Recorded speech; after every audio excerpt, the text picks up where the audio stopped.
Dear students, our today's topic is evaluation, assessment, and testing, and the difference between them. So what's test?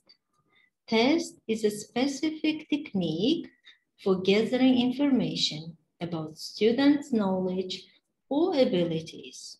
What's assessment?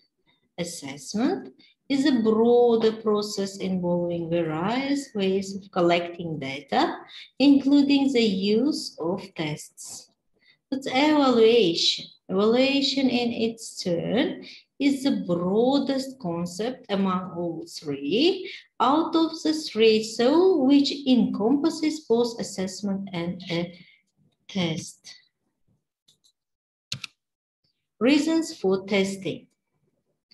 Testing is certainly not only way to assess students, but there are many good reasons for including a test in your language course.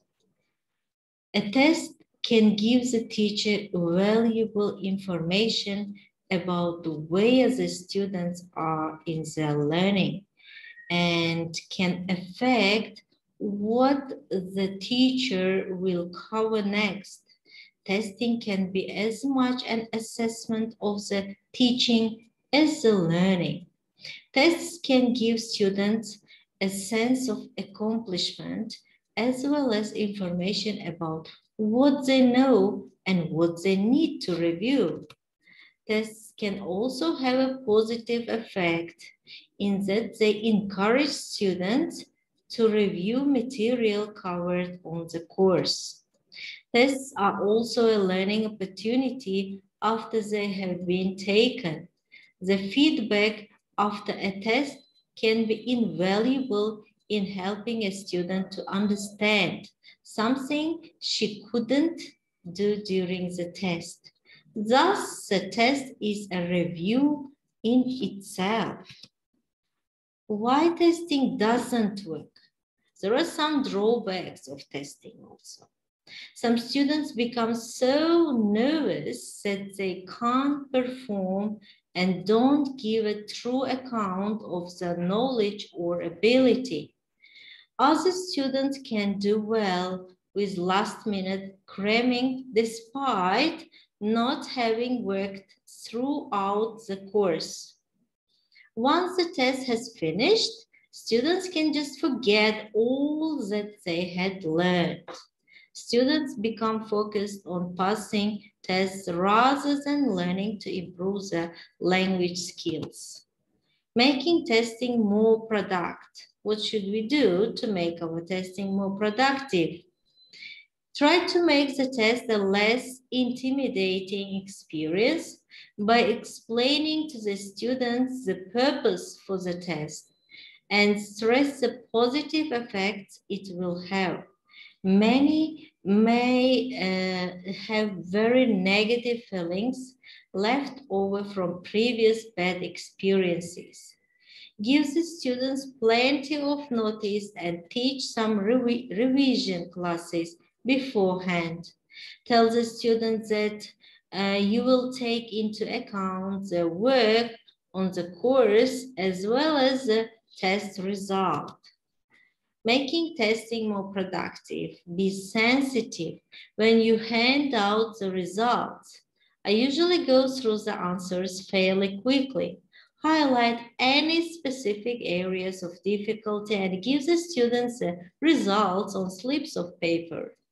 Emphasize that an individual should compare their results with their own previous scores, not with others in the class. Learning from tests. Were the instructions clear? Are the test results consistent with the work that the students have done on the course? Why? Why not? Did they manage to create a non-threatening atmosphere?